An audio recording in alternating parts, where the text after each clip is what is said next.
Hello and welcome to the second installment of the Hunting Beast Q&A with Dan and Mario. We've got a series of questions that were posted on the forum from some of our members. So I'm just going to go through these and Dan and myself will answer them as best we can. So first one up is a question from Ghost Hunter. River bottom surrounded by reclaimed farm country, down to the banks in some places, and high knobs full of cedar patches surrounded by private farm country with bean fields and corn. Where to set up from September through January? So how do you set up in these areas, Dan, throughout the whole season? Put a picture of it up here and throw a dart. And where it lands, you hunt. You got to break it down. I mean, look at the transitions, look at the points, look at the fingers, look at the little islands of timber out in open areas, and look at the overlooked stuff. I mean, that's a wide open question. I mean, we've got a whole video series I've been working on for years to cover that exact question. That's too wide open. What are your thoughts on it? Yeah, I mean, if you break it down, let's just look at river bottoms. Okay. So, early season river bottom, how would you hunt it? Okay, river bottom, I'm looking at as either, the majority of them I'm looking at it as like either farmland or I'm looking at it as timberland. It's either big woods or it's farmland, kind of in that bedding scenario. Yeah. Or it's the actual river bottom. So when I'm looking at river bottom, I'm looking at the shape of the river. That's the only thing that's going to be different from what the rest of the terrain is. So when I look at the river, I'm looking for oxbows mainly.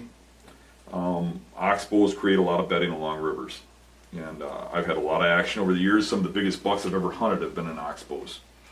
So what an oxbow is right here. This is a river, okay, and this is your highland.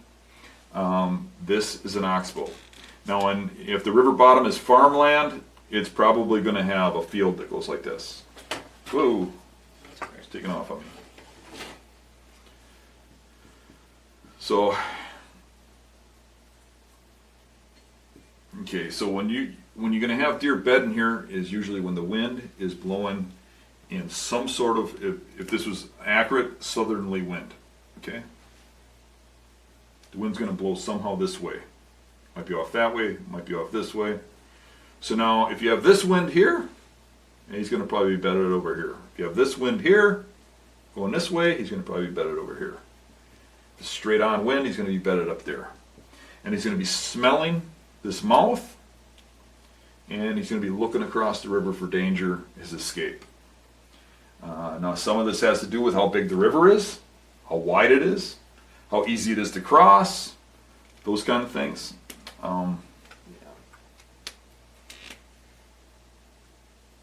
Right, there's your escape.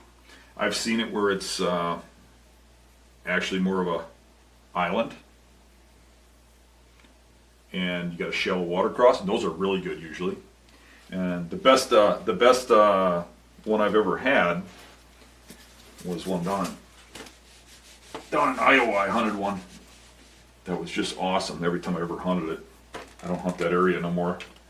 Way down in southwestern Iowa, there's a river that come through, and it had an oxbow that was shaped like this, and they would bed up in these areas in here, and this was all field, and I would hunt right here if I had a wind going like this. And man, they would come in with into the wind, cross the river, and bed in here. And then in the evening, they would come out past here. But I also had them coming in the morning, where they'd come in like this and swing around a bed and then come into it. But I almost killed the biggest buck of my life on that one. I shot him, never recovered him. Which seems to be an ongoing story lately, you know.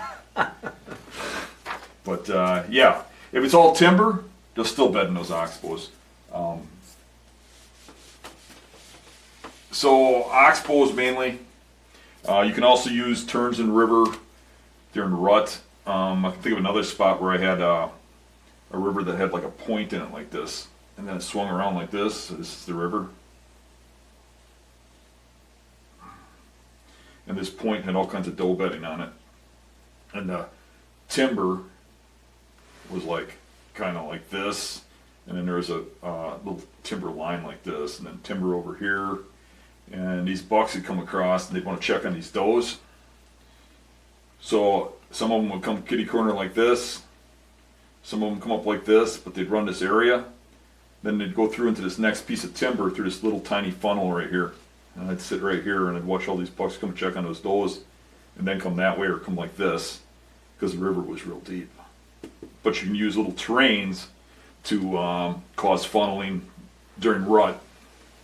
Terrains or pitch Yeah. points that are along that river. I think you're more likely to shoot the mature buck, 5 or 6 year old in that oxbow. Yeah.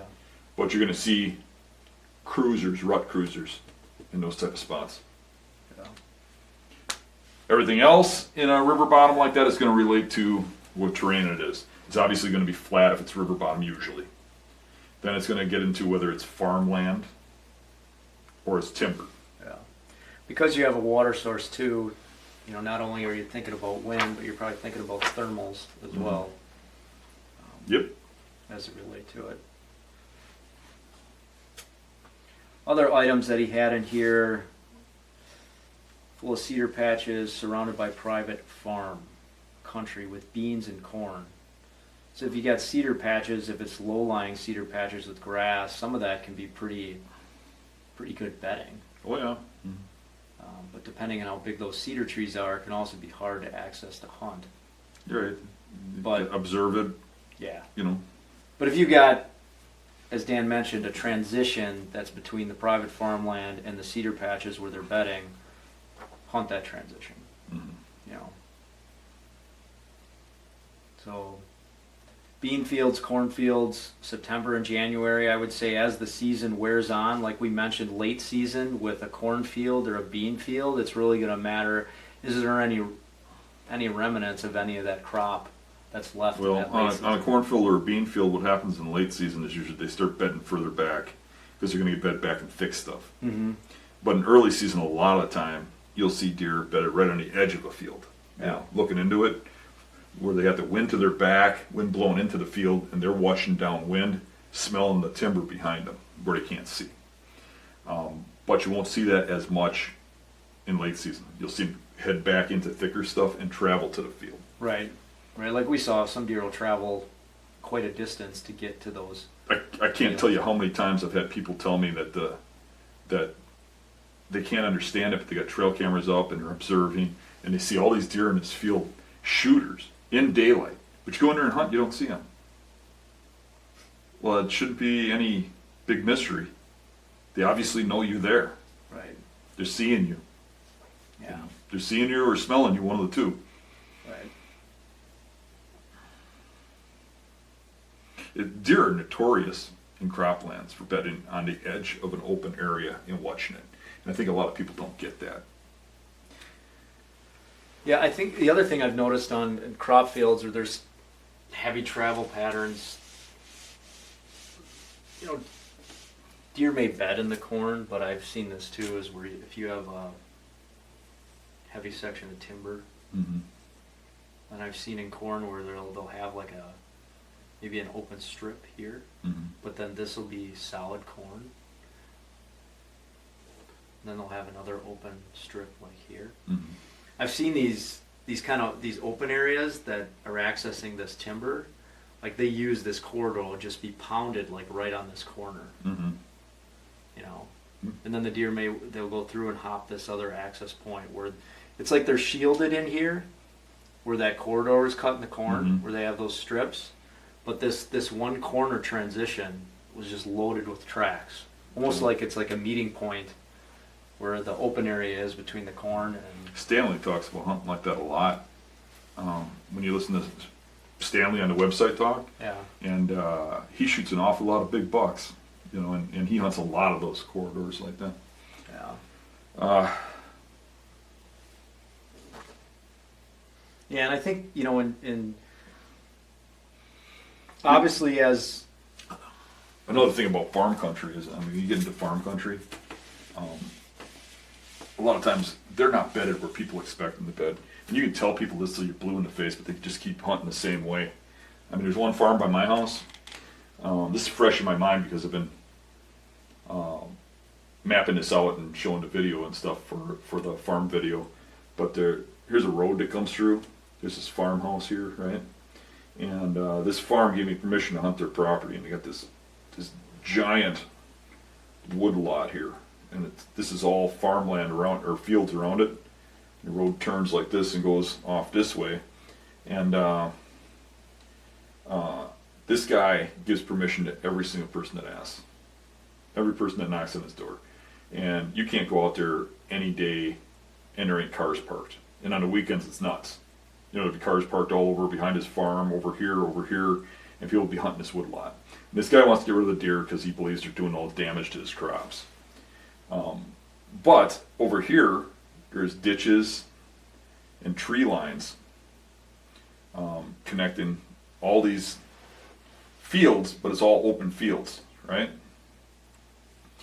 Now, I've probably seen 10 shooter bucks on this property since I got permission. I have never, ever seen or gotten a picture of one in that wood lot. Yeah. Ever. They're always bedding out in these ditches. Right. And that's what people don't get. You'll see deer in here. I've seen deer in here. Lots of deer. But not what I'm after. Not the mature ones. And I've got video of a deer out here that's over 200 inches. I watched him for 3 years. I seen him all summer for 3 years in a row. And I have never ever seen him go in that wood lot, or come out of that wood lot, or be anywhere near it where the people hunt. He'd come in and out of these fingers, tree lines and stuff. And I almost killed that deer. I didn't get him, but I almost did. And he was well over 200 inches non-typical. And I shined him all the time. He'd always be out in these fields walking around. All the hunters over here. Yeah. Why? And that's what I'm trying to get across to people, and addressing that question. You know, why people are struggling in this type of terrain is because they're hunting here. And you hear people go, well, I get in these areas and there's already stands set up. That's because you're hunting here. Yeah. That's your problem. Deer don't frequent areas like that. Mature bucks like to get off on their own in some open area where they know everything that's going around. Who the hell walks through those muddy fields? Especially when you got to cross the irrigation ditches at each one of the junctions. Right. Nobody. That's where those deer hang. They don't mind crossing those ditches. They don't want to smell people. All right. On to the next one. This next question is from RD Huge 85. I would like to hear your thoughts on hunting CRP areas surrounded by patches of wooded areas and ag. So kind of similar to this question. For instance, there is an area of public that I hunt that has a large CRP field with a few areas of thick brush. This is surrounded on 3 sides with wooded areas and a rotation of corn and beans on the other. From what I can tell, the bucks are bedding on the edges of the thick stuff where it meets the tall grass. Would you attempt to ground hunt the CRP or set up where the woods meet the CRP? Okay, let's break that down. All right, so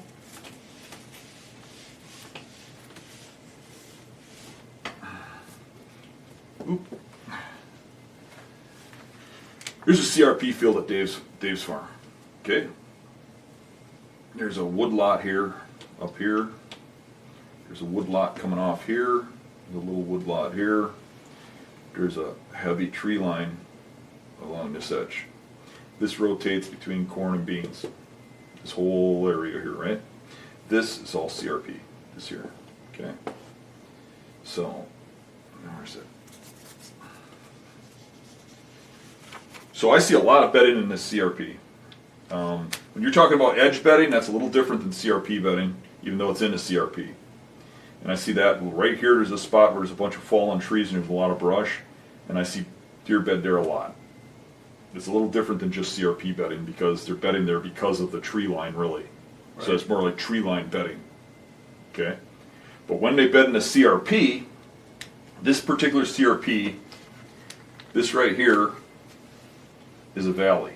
Valley goes through right here.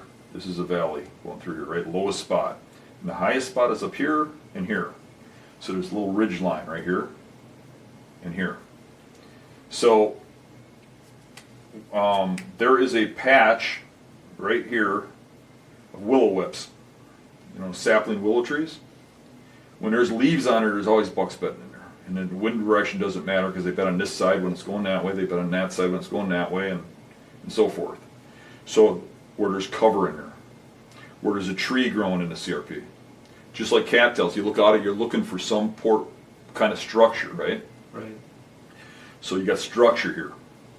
So other than that structure that's in that CRP, what I'm finding is most guys would look at that and go, okay, those deer could be anywhere in that CRP, right? No, they're not.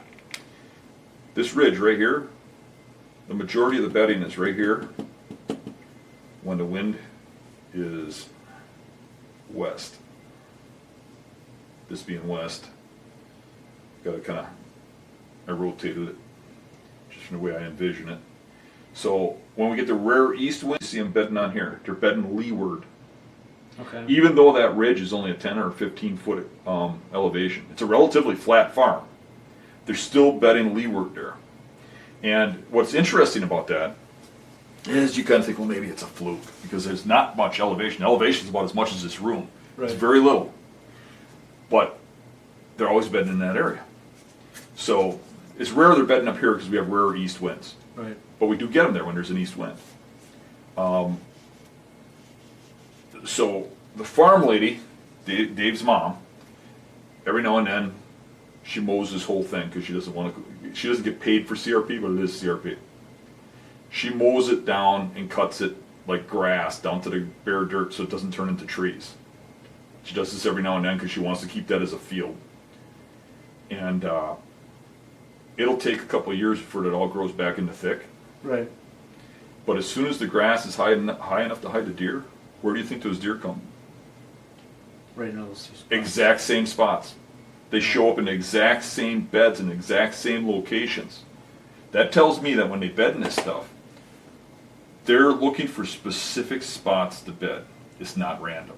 Yeah, so you probably, if you're looking at that CRP field that you're talking about, you might want to look at a topo based on Dan's interpretation here to see where there's some rises. On a topo, or look out at it and look for those trees, a little heavier grass, and that creates an edge, a little open spot.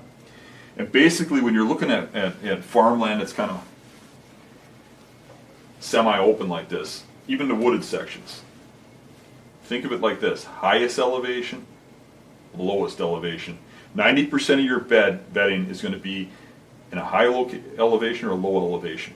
And it's not going to be quite the highest. It's going to be like leeward, like we talk, right? But those high elevations, low elevations. So you look at a tree line like this. The tree line, the lowest spot has bedding in that tree line. The highest spot has bedding in that tree line. There's no bedding anywhere else in that tree line. There's a tree line over here. There's a high spot on it. At that high spot, there's bedding. Highest elevations, lowest elevations.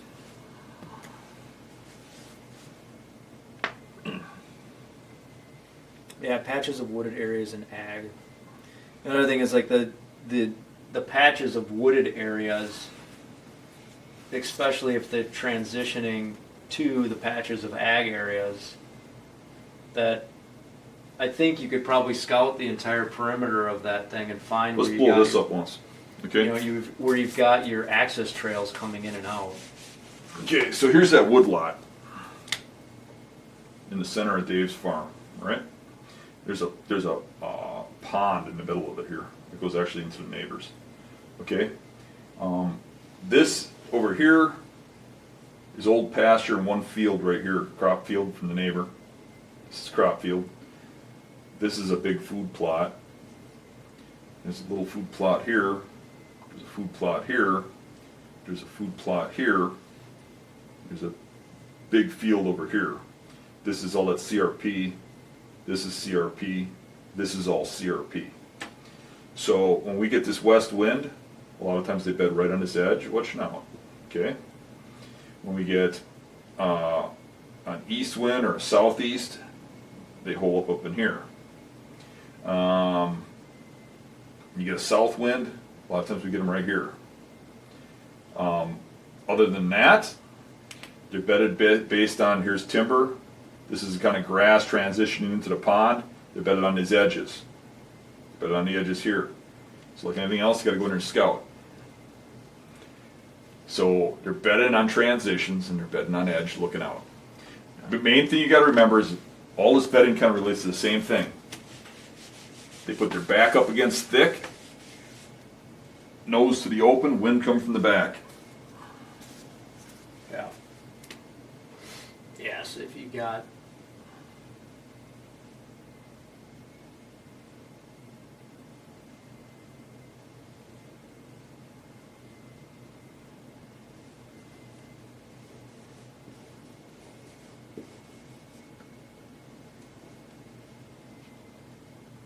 here's my deer doing.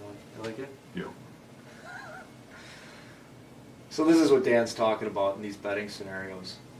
You know, maybe you've got some, you know, dogwood in here in the situation of those ag fields, those crop fields. Maybe you've got a fallen tree. Mm-hmm. You know, you've got timber here, a fallen tree. Okay, maybe you've got buckthorn patches that are coming through here and growing up. Okay, but they usually got thick to their back. Mm-hmm. And then you look for that wind coming over the animal. Yep. So And you he's can looking smell towards the open downwind. And then if you've got your ag field down here, he's looking line of sight down. A big problem on farmland is deer bedding on edge, watching your axis. Yep. It's very, very common. And the biggest mistake hunters make on farmland is to always park in the same spot and axis the same way. Yeah, the property my mom used to own, that was a big challenge on that spot. Mhm. Really didn't learn that pattern until later on, but the elevation, because it was in hill country, was just high enough at the apex of the property where as the foliage dropped a little bit, those deer could sit and they could watch that access. Think about if you're on that property and you're a soldier and you had the enemy coming on that property to get you. Yeah. And occasionally they would come in and you had to set up your camp in there and hide without getting killed. And you could be anywhere on that property and they could come on at any time and come after you. Where would you set up? Where you can't see where they come on? If they always come on the same way, I'm watching it. Right. I'm going to get across a little valley and I'm going to watch it, right? Yeah. Those deer setups are smarter than what you think they are.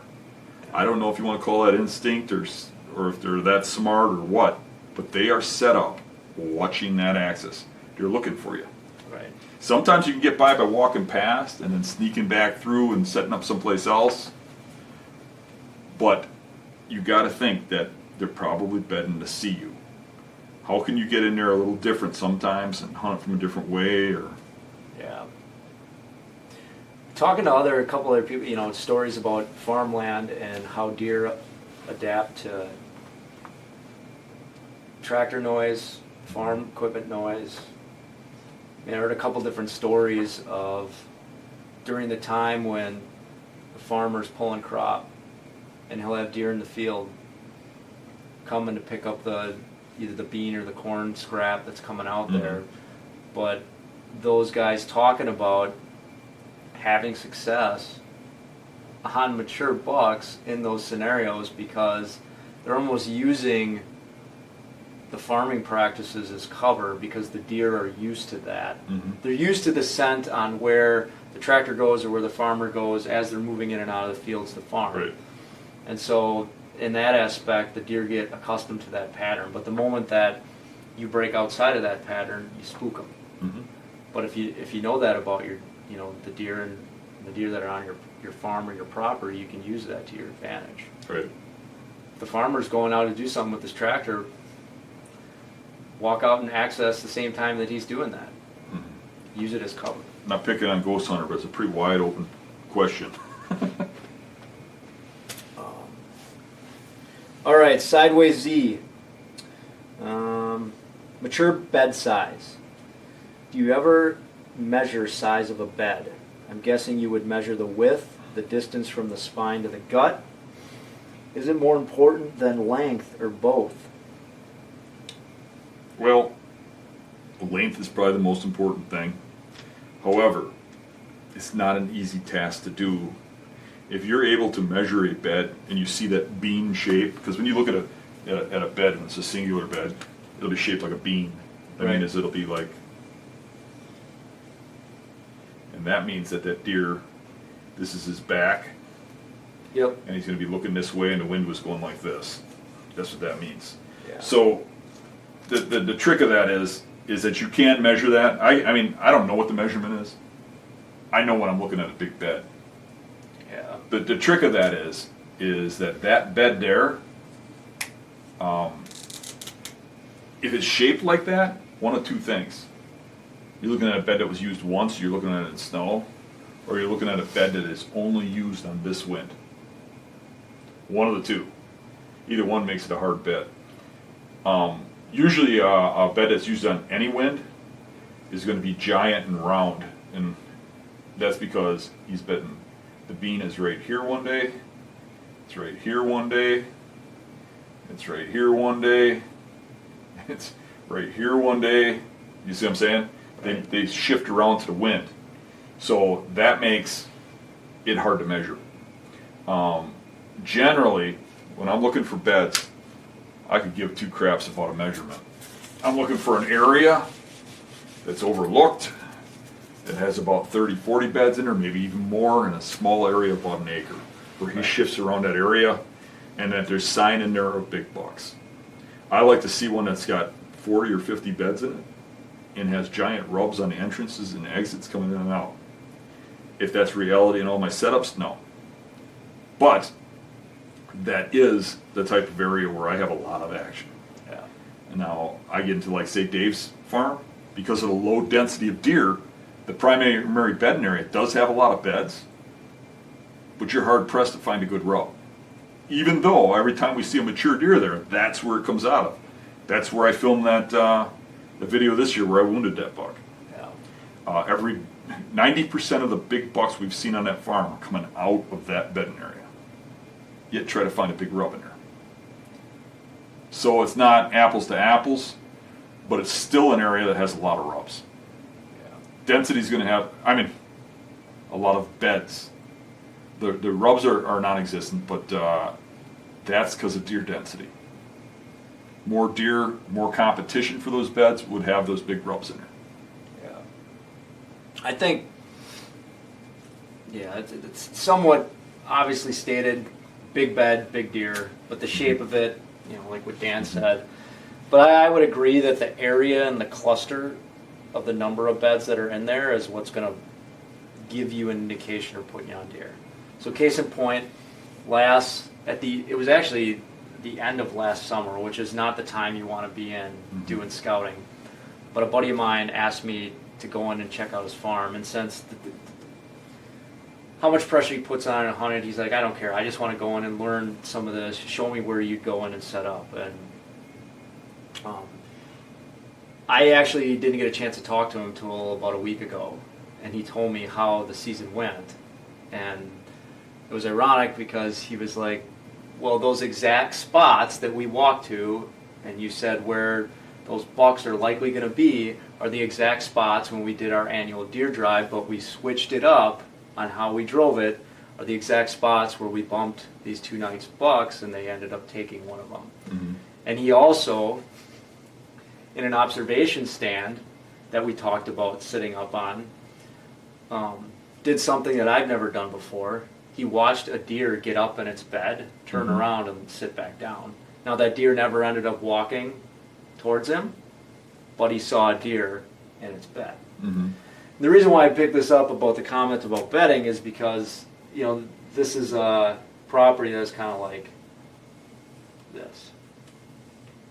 You have swamp, crop, timber, and crop. And he had a little section over here that was a food plot. So I followed, you know, basically what Dan and I typically do. We snuck along the edge of this thing and we dropped down on this first transition. And he had told me everything that he had normally seen in this timber, and there's a lot of buckthorn and stuff that he had grown up in this timber. But we started to follow this timber. What I was interested in when I looked at the aerial map was the transition between the timber and the swamp, because it had a lot of these little edges and points that came out. And there was one particular area that humped out like this, and then it made this bowl. Okay. And we got to this point. We were finding smaller satellite beds as we walked. I mean, it's late in the summer. The foliage is thick. I know we kicked deer going into there. There were fresh beds along this transition. But when we got to this point, what was particularly interesting to me, there was generational rubs that were on that point. From this point being used over and over and over again from access. Well, so I said, let's hop off into that swamp. And there's dogwood that extended like this. Yeah, this crop field here. We hop into this. About 10 yards off of this point, giant bed. Get about 15 more yards into here, giant bed. We both look up. We'd obviously kicked there's a buck, decent sized buck. He's running across this crop field. We could see him. I didn't even bother walking the rest of this. This dogwood transition. I told him, I said, this bowl was relatively open. Now there's a few thick spots right in this transition of this bowl, but I told him this whole section right here, after seeing 2 spots of bedding, is going to hold all your bedding.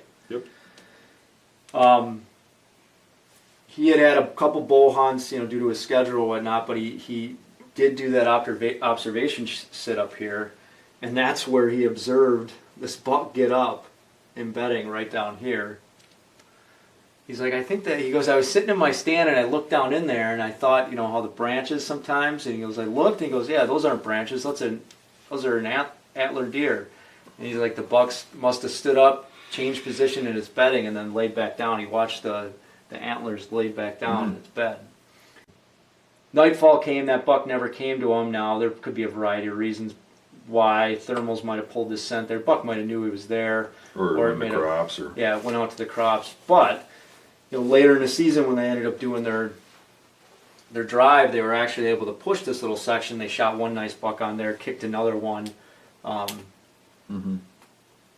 So I think this is something year over year where if he plays it right and they don't pressure it too much, he could shoot a nice buck out of this little section of swamp every single year the way that it's set up. So again...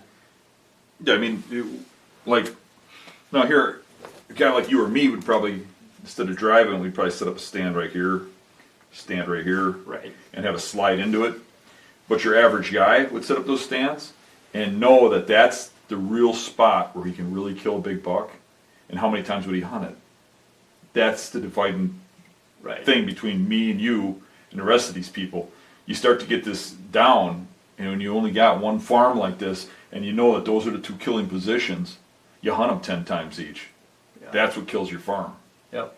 Because then that ain't a good bedding area no more. Right. Yeah, the key is I kept telling, over and over again. The observation. Stay Sit back. And then just figure out, how is that deer going to travel? If he's got crop over here and they're hitting that food source, well, he's probably going to go over there, versus coming here. And where do you have doe bedding anywhere in proximity to this? And how are those deer going to start moving during the rut? And you could play it. You look at a bedding area like that too, and one key point of that is that bedding area is probably good all year. It's probably primary, but there's also probably a key time frame when it's the best. And learning that is key on killing those deer, because your timing of when you move in to make that kill is good. But that takes a few seasons. Yeah. It takes some observations. It takes some actual time and stand. And they get camera pictures, up by here by the farmhouse. They got cameras in the backyard and stuff, and they get pictures, the night pictures of the really, really dandy bucks. And the surrounding properties, have some really mature animals. But, I was pretty excited when I walked into that property about how it laid out. And I figured, so it was cool. I think beds, there were definitely giant beds. The first 2 beds we hit were giant. probably a multi-wind situation how they were bedding off that tip. Yeah. And then as we got into this other stuff, I'm like a combination of high swamp grass, fallen timber, and dogwood. Like they're gonna be bedding all throughout Yeah. this. I wouldn't get locked into, is it 50 inches, is it 48 inches, is it 27 inches? Right. I would look at the beds that are in your area and say those real big ones, those are the ones. Right. You know, And the other thing I notice, you notice about a bed is how well is it used. I find some beds that you still got pretty significant remnants of that swamp grass that's in there, or that if it's on the edge of a slope, there's saplings, or you can tell something bedded there, but it's not worn down. right. You get those scenarios where it's worn to the dirt on the backside of a tree, or if it is on that transition on that swamp and all that swamp grass is worn out, it's gone. Something's been bedding there over and over again. Those are like the primary bedding scenarios. Yeah, and, but there's also spots that have a lot of beds that aren't worn out, that are still a good bedding area. Yeah. And those are the ones that guys have a hard time recognizing. And you get a lot of that in certain terrains, like the rolling hills, because they move their bed every day based on the winds and thermals that's and a good stuff. point. And then try and even, you guy will go, I scouted the whole property, there's no beds. But I got 6 big sheds and there's rubs everywhere off these points. There's bedding there. Yeah. But and then that case, it's got to get a little more scientific, because you really got to start thinking about how the thermals travel up the hill, how the wind's blowing over it, how they're using those points in specific times of the day, Right, and those can be tough to access. right. So, all right. Next one, Tigrino. I'd like to know tips for determining the right time to hunt certain bedding areas. I have 6 bedding areas I consider primary. How to determine when the best time to hunt each one? Terrain, food, location, pressure. Okay, well that's a hard question to answer, but I can give some tips on it. Yeah. I can think of, remember that bedding spot where I shot that buck early season that you helped me track? Goes back a while, back in the public swamp. Yep. That bedding area is primary and it has good bucks in it all the time. But when I see the giants in there, it's pre-rut. And why is that? Do you know? Because there's a doe bedding area adjacent to it. But that ain't something I just figured out. Because it's near crops, it's in a good hidden spot. And I'll tell you honestly, when I first started hunting there, I just figured they're there all the time. But you give it 3 sits a year, and one's early, one's rut, one's late, and you find out that rut has the bigger bucks. I mean, you watch the pattern, what you're killing, and you start to see things, and it comes together. Other spots, you go in there and you know right away. Here's a spot that's got all this bedding off of a point. It's worn into the ground, right? The beds are old, don't look like they're being used come late season when you're scouting it, but they were there. The signs there, the old rubs are there and stuff. And the only thing around there is when you come up that point is an oak ridge. The island's full of oaks. I guarantee you the time to be there is when the acorns are dropping. Yeah. And there might be one that's set up for a cornfield or a bean field, or set up for this or set up for that. And you kind of got to look at the terrain. You got to look at what's around. Is there doe bedding? Is there food sources? And you take an educated guess. And in hindsight, all it is a guess. 50-50 at best, probably. But you throw 3 sits at it and find out, right? Yeah. And then through the years, you'll get a really good grasp of it, but you don't want to overhunt it. So it's going to take you a while to figure out, but throw a guess at it. Look at what's going on around it. I mean, it's that simple. Where are the deer coming from? Where are they going to? Why are they there? They're bedded there because of the cover, but there's other things going on around that cover. Primary bedding, they're going to be there all year, but there's going to be peak times when that's the best spot to be. And you don't want to overhunt it. So if you know that, and you hunt like me or you, a lot of these spots we're only hunting once because we don't want to burn them out. Right. And when you go in there, you want to make sure you're at the best time frame. And a lot of times that's, opening weekend because of a acorn drop, or that's, that peak rut when the does are bedding adjacent. Those kind of things. And bedding areas can change, like we touched on earlier, as the season moves on. Yeah. Like they're primary, shift. but let's say your foliage starts dropping. There's a change in that topography, so they're going to shift. But maybe that's more of an advantage to you because you can actually get closer to them, Right. because you know they're not bedding as tight to that transition. So, yeah, throwing a stand at it is probably the absolute best way you can do it. And obviously, you want to be cognizant. All right, another one from T. Greeno. How to determine which beds are worth sitting and which ones you just walk past. I'm guessing many of us hunting beds or in bedding areas you would not even take a second look at. Yeah. I think reading on the forum and talking to people, I think most people are stopping, paying too much attention to singular beds where there's one or two beds and they're not real worn in, not a lot of sign, or there's a little sign, not a lot. And really, you should be looking for those primary bedding areas. The trouble is, most of these guys probably do have to pay a little attention to the lesser ones because they don't have a lot of spots to hunt. They got to spread out their time. You know, until you build up that inventory, your probably best bet is to probably look at which ones you think are the best and just hunt them down. But seek out those areas that are primary, the areas that got a lot of beds in a small area that are overlooked off to the side. When you look at a property and you break that property down and you say, okay, where does everybody hunt? Where does everybody walk? What is overlooked? I'm not too interested in anything that's going on where it's not overlooked. I want to find the bedding areas where there's a lot of bedding in areas where nobody goes. And I think a lot of people want to hunt a property, not hunt deer. And they spread themselves out over a single property. And to me, I mean, you look at the properties we hunt. I mean, we've gone onto entire swamps and scouted entire swamps and said, I ain't hunting anywhere here. I don't like any of this. And we've gone to areas and go, okay, we got one spot we'll hunt in this swamp. Go to the next property, and it's 600 acres, and there's 3 spots that we'd hunt. And I think a lot of guys want to have all their hunting in one swamp because it's convenient, it's where they've always went, and they won't get out of their little comfort zone. And I would say you have to spread yourself out, scout a lot of ground, find a lot of bedding, and hunt the best. And I think you should seek out primary bedding. And the reason I have so much action in comparison to most of the people on the beast is because I've been scouting for many years, and I'm hunting primary stuff.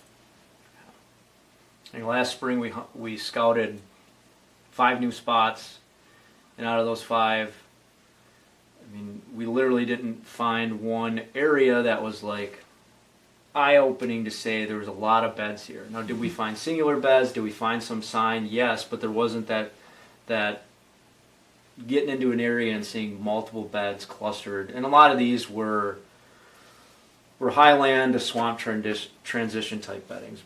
But when we went around, you know, these were over 100-acre areas we were looking at, but we just followed the transition lines and scouted those versus trying to take a look at the entire, you know, 100-plus acre area. Just follow the transitions, and you should. Let's just break down this deer quick. The buck I shot and wounded at Dave's place. If I go back into that bedding area, last time I went in there scouting, there was probably 40 or 50 beds in there. In a small, 2-acre area. Right. The buck that I shot at and missed by the Conservancy, if we went back into that area he came out of, I guarantee you there was 40, 50 beds in there. I could just keep going down the road. I've hunted spots that had lesser beds and had lesser action. But those spots don't have a dozen or more beds in them in a tight area like that because nothing beds there. Right. 1 or 2 beds is what scares me. And you see a lot of guys say, I found a bed. It's up against a tree. And it's worn to the ground. Okay, something's bedding there. Wind's blowing from that way. It's going to be more worn out than a spot that has 10 beds. But how often is a deer bedding there? You see what I'm saying? Yeah. And the primary bedding areas is what you should really be focusing on.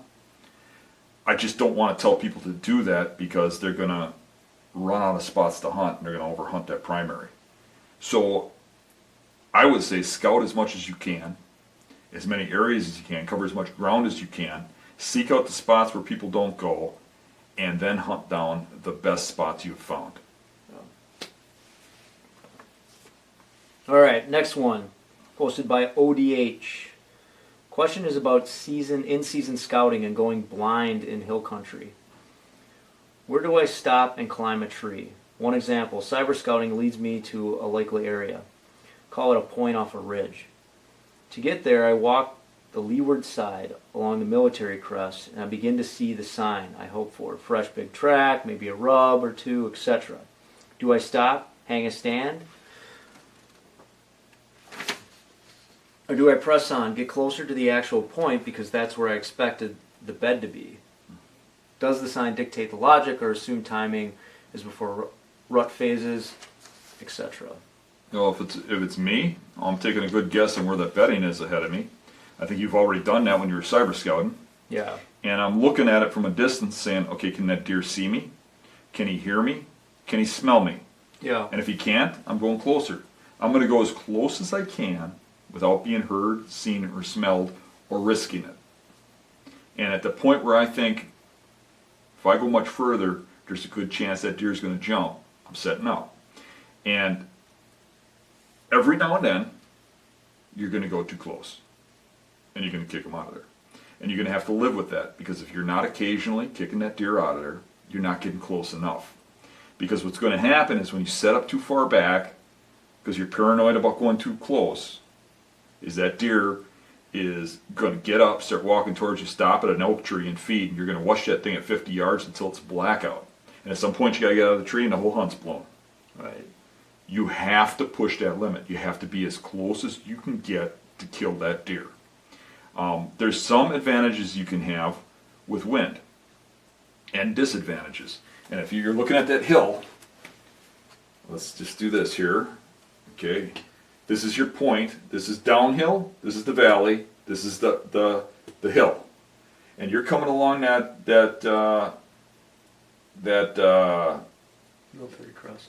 Yeah, military crest, thermal tunnel, and the wind is going to be generally blowing this way, obviously, right? So if it's blowing exactly that way, I would expect the deer to be out here. So can you see that as you're traveling? If it's blowing kind of like this, I would expect him to be over here where he's across the hill from you, where you can't see him and he can't see you. Okay, you might get a little closer, but you're going to have risky wind, right?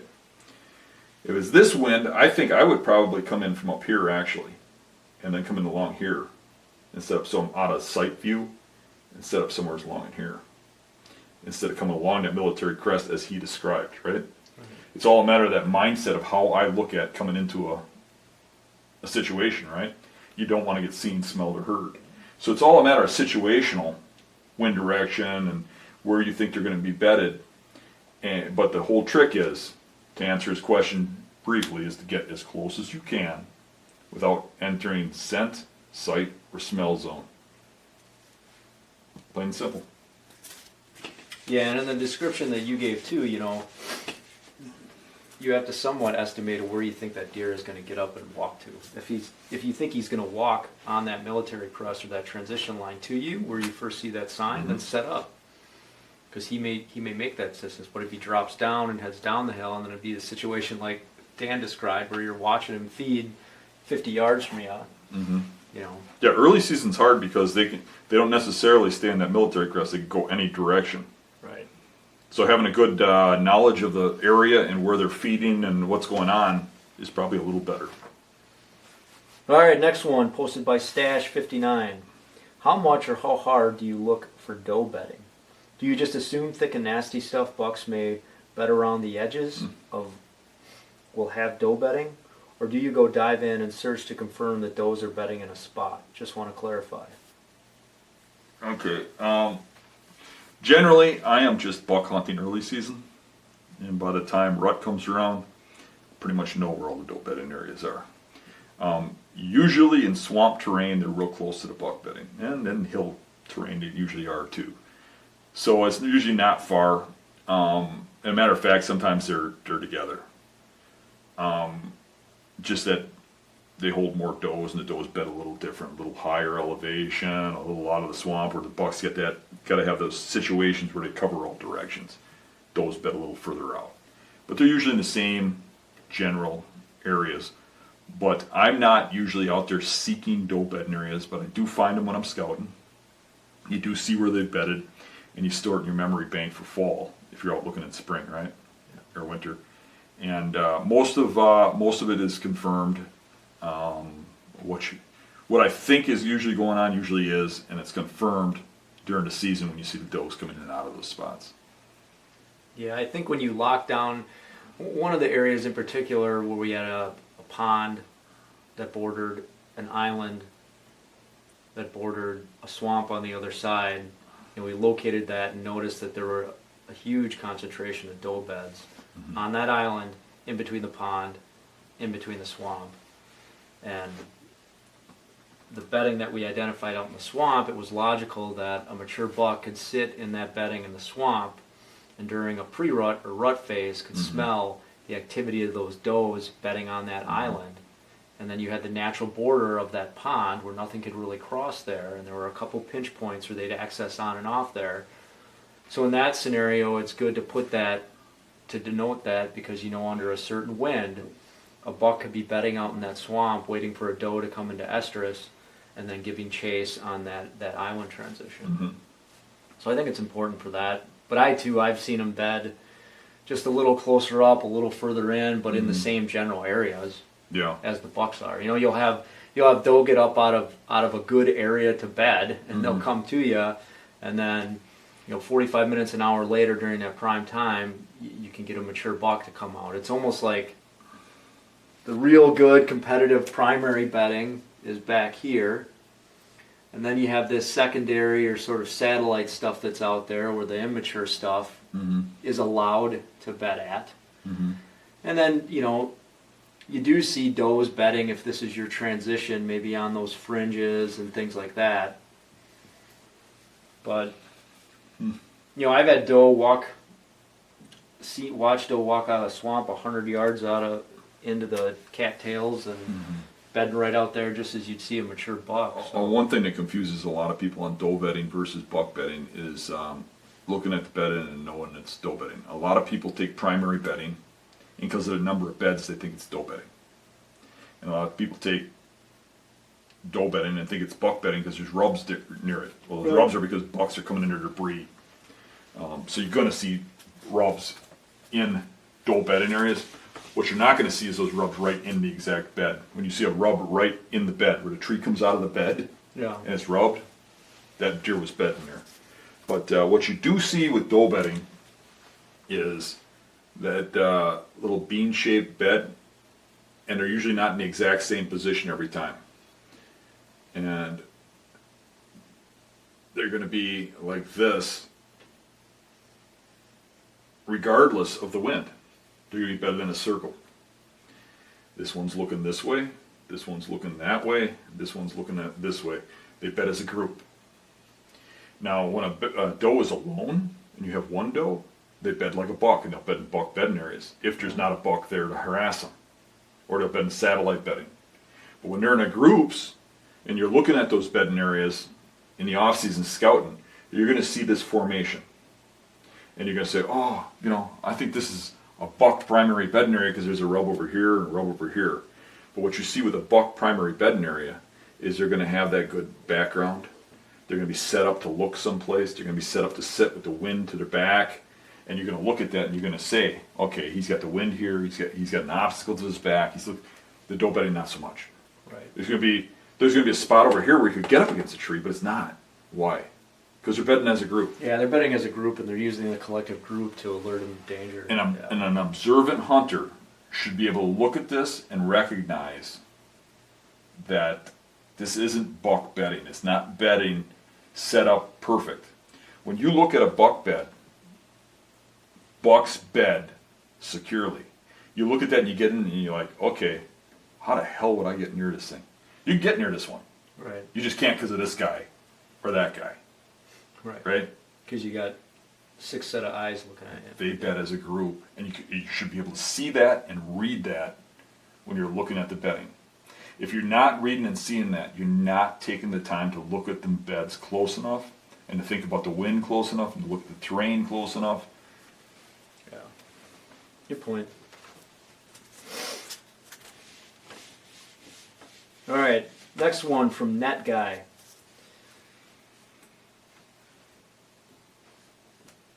I would really love to see a topic on how to take your cyber scouting skills to the next level. Basically, what are the things that are not obvious to most cyber scouters that you guys key in on? I primarily hunt cattail marshes.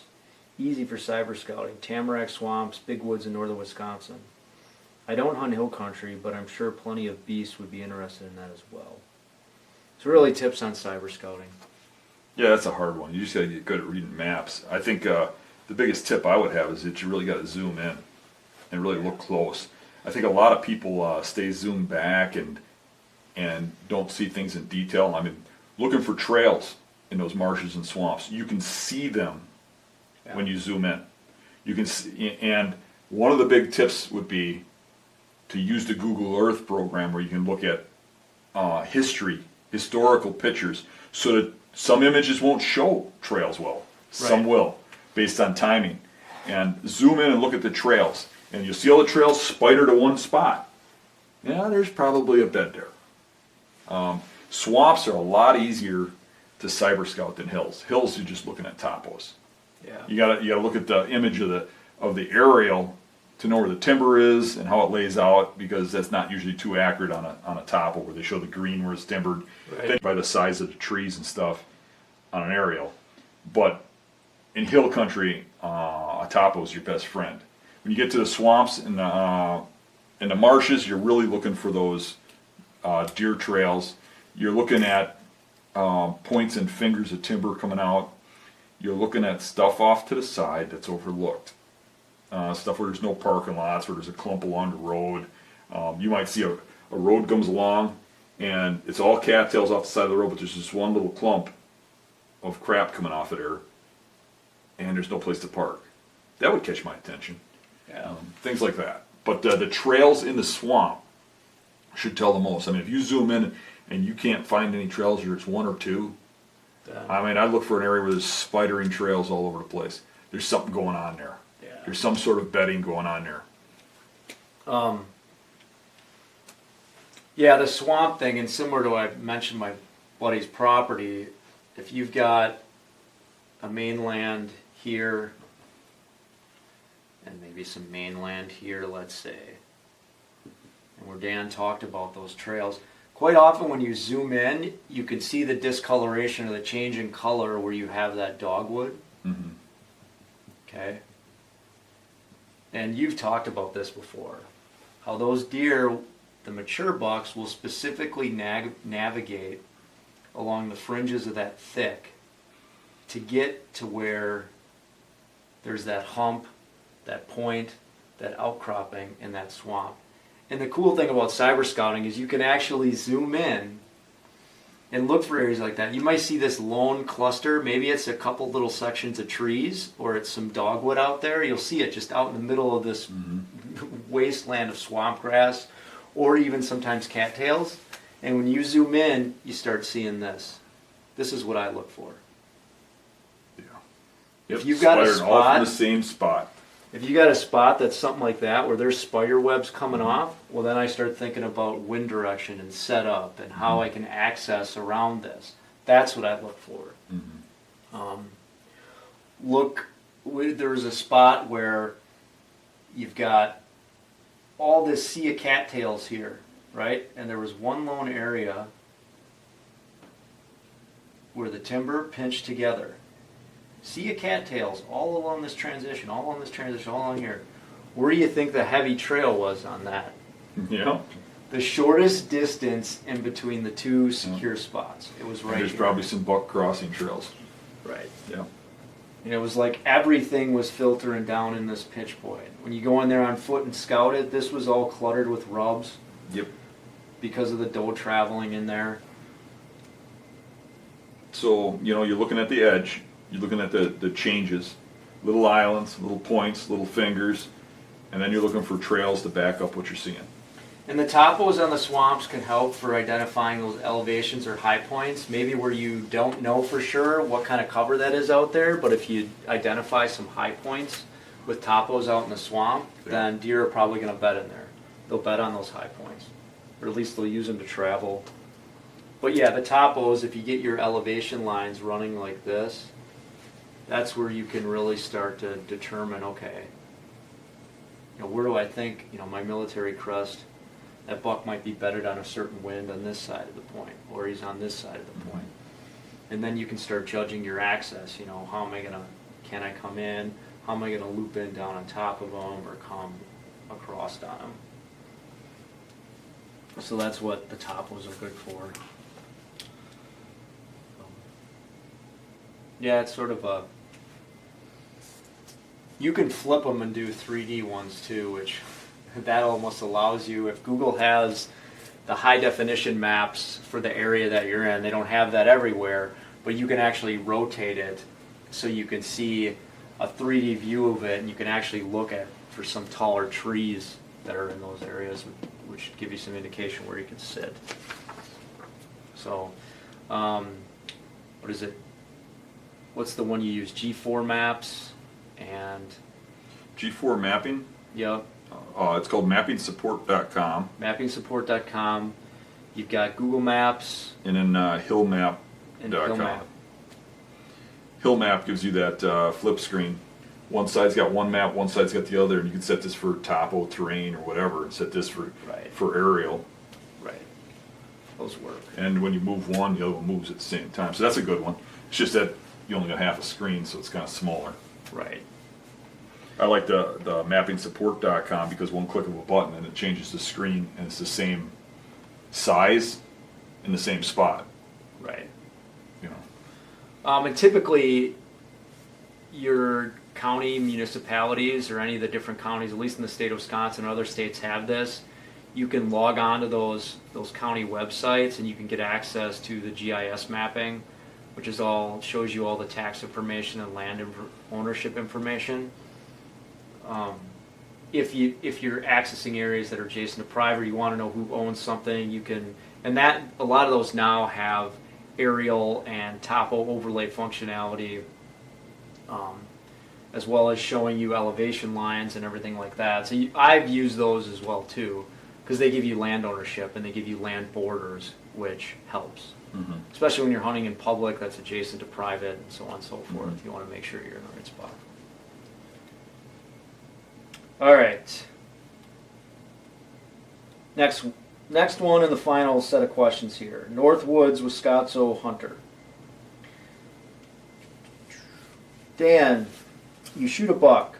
You think the shot is good. You are a couple miles back in some thick bedding. Now what? Please explain your next process. Are you concerned about disturbing the area?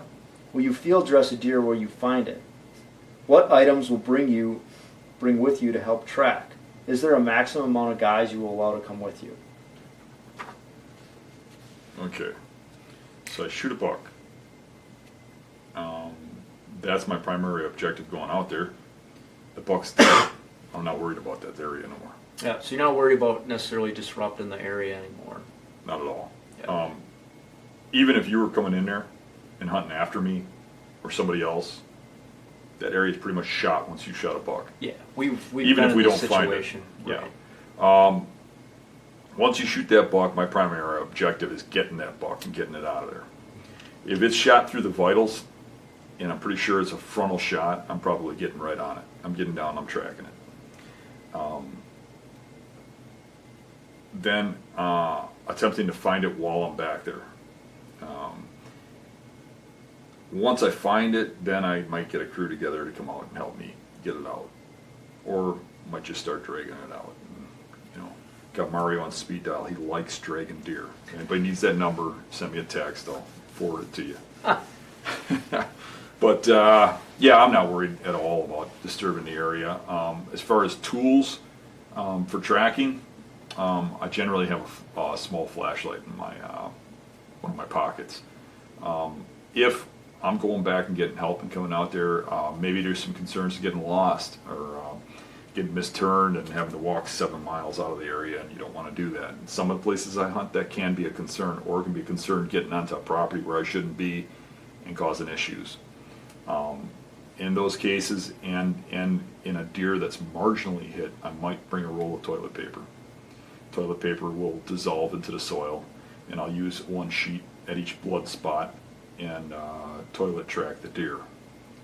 And that helps dramatically because you can look back and see the pattern that it was moving. Like you're following it and you kind of get a lost concern of which direction you're going, but when you look back at that toilet paper, you can see a direction of travel. You go, okay, I'm sure he went that way. And you can keep going. And then you can leave your last blood and go up and look around and come back and still know where that last blood was. So a toilet sheet on each one of those spots helps a lot with marginally hit deer where you're not ready to give up yet, but you're going to keep pursuing. That's about it. Otherwise, we find the deer before we start, bringing stuff back. If we got to go back to the truck, we'll come back with a sled to pull it out with. Yeah. Yeah, it really depends on the quality of the hit or how good you feel you hit it. If you see the deer fall or you think you got a good quality hit on it, like Dan said, get on it right away. What we've basically done is, in some of those areas far back, we'll back out, take our equipment, because we're usually packing it all in, take it out, drop it off at the truck, switch out, get the sled, get the cart if we want to bring the cart back a certain distance. Yeah.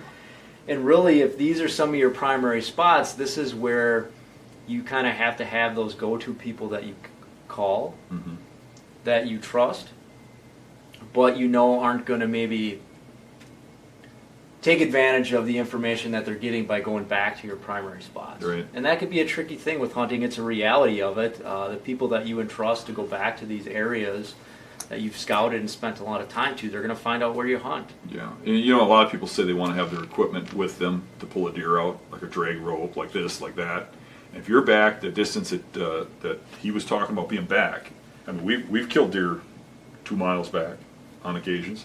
When you're that far back, you're not taking a stand and a deer back out of that woods. Yeah. You're not.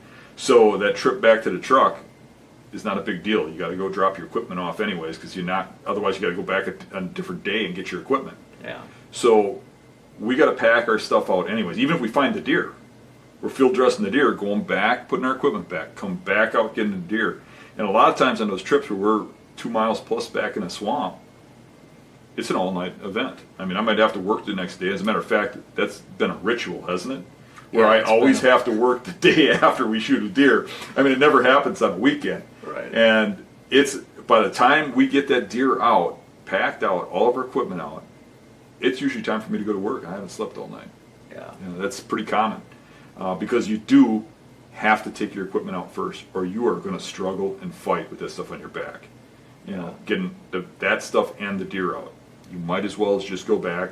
And, I grew up in a time of no cell phones, and thank God for cell phones, because I can call somebody and say, hey, I got one down, I'm coming out, I'll meet you at my truck, and it's going to take me a while to get 2 miles out of that swamp. By the time I get to that truck, my friends are there to help me, and then we can all go back out and get the deer. Yeah, I think this goes through everyone's mind, and part of it is this is part of the whole woodsmanship thing, and how much you've actually done it. So being able to navigate your way out of a unfamiliar area with a compass, or just by sign, or reading the areas without getting confused. Yeah, that's another tool you need for those tools, compass. Yeah, and being honest with yourself, like there is some spots where you have to laugh at yourself where you're literally trying to walk across a 50-yard section and it's so thick that you get turned around 3 different times and everything looks the same. How many times did Dan say, that way, Mario, that way? And you're like, no, this way. Okay, I'll just follow you for a while. But it's true. You can get turned around very easily. And I get turned around in there too. Yeah, it can be intimidating, and then you're. I swear to God, there's somebody's old thumbtacks in there that are on purpose in a circle because you follow those things and you always end up going the wrong way. Yeah. So it can be intimidating. I think But part of that is it's almost like it's another thing you got to practice at. You got to practice at going into properties, public areas, and sitting till nightfall, and being able to navigate your way out of there with confidence. I mean, nowadays we've got cell phones, we've got GPSs, we've got, your mobile phone. You can bring up an aerial map to get out.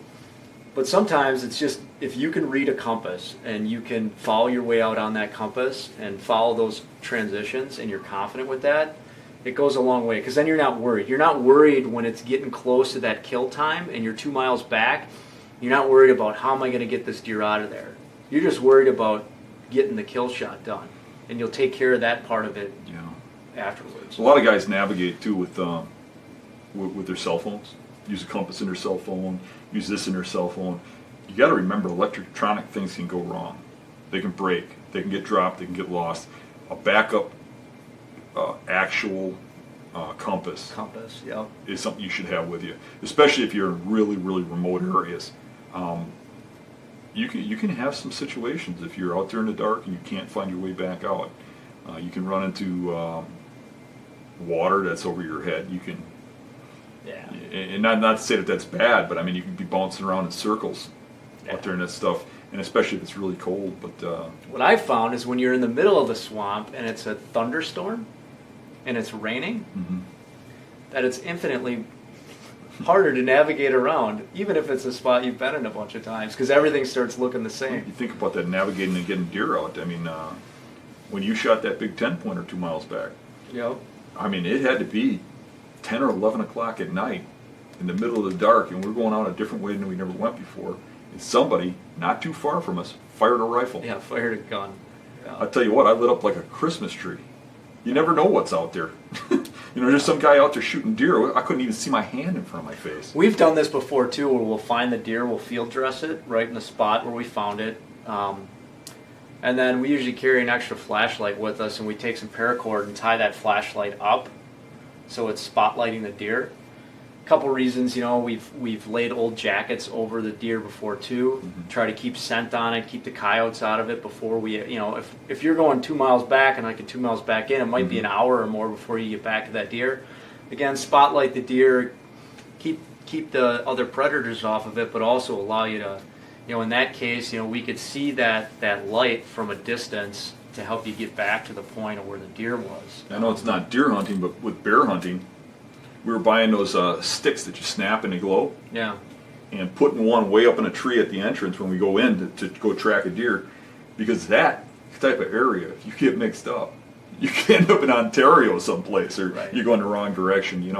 It was, there was miles and miles and miles between roads, and what this town hunts the same type of territory. I know where he's at, and you, in those situations, have a backup. Right. But one of those lit lights over the deer, those brake sticks, they last like almost a whole night. Hang one of those up there, or hang it up near your entrance way up. Even if you have to tie a rope to it or a string and throw it up. And we were doing that with the bear hunting. Because you don't know where the bear's going to go after you shoot it, where you're going to end up. Right. Getting your way out. And that brings up a good point too. I think if you're going into a remote area where there's not many crossing roadways, like you literally have to walk miles and miles, then be smart about what you're packing in. Prepare for the worst case scenario as if you had to spend the night out there. Now, most of the time during the regular season, it still may dip down into the 40s or 50s at night. It's going to be cold, so I know if I pack in on a spot far back, it's really easy to bring some cotton balls doused in Vaseline and then with a little lighter. If you've got to make a fire or something, Vaseline and cotton balls, you can easily make a fire from that, and it's pretty simple, and it's not a whole lot more to pack in. So I always say to myself, you get lost in there, you could likely find your way out during daylight much easier. So worst case scenario, you're spending the night out in the woods. Now, if it's late season and it's negative 15 out, or it's, even if it's it's freezing out, 30 degrees, you start getting into situations like that. That's where you want to have backup plans. You want people to know, where you're at. Send them your coordinates. You want to have your phone and a backup plan to that. We were walking out and situations where, yeah, if I'm walking a mile back and it's 15 degrees out and something happens, it's 15 degrees, you don't have much time before someone needs to get to you or you're in some serious trouble, you know, if you're not moving. So depending on the time of the year too, you've got to think about that. Don't assume. You know, guys were talking about that earlier.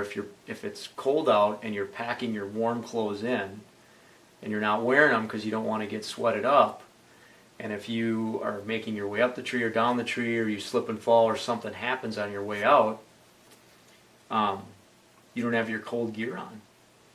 You've got a short amount of time, so I think you have to plan for that and know the risk and make sure people know where you are, depending on what time of the year you're hunting or what you're doing. Geez, Mario, you don't take no risks. How are you gonna have any good stories? I'm not saying take the risk. I don't want to have that story about how I... Remember that time you froze your leg off? Yeah, remember that time when I lost my hand because I was frozen to death out there? That was great. No. So, all right. Well, that concluded all the questions that we had on this list. So, we'll post this one out there, another Hunting Beast Q&A, and guys got any more questions, post them back on the forum. And it was good talking to you. Later. Bye.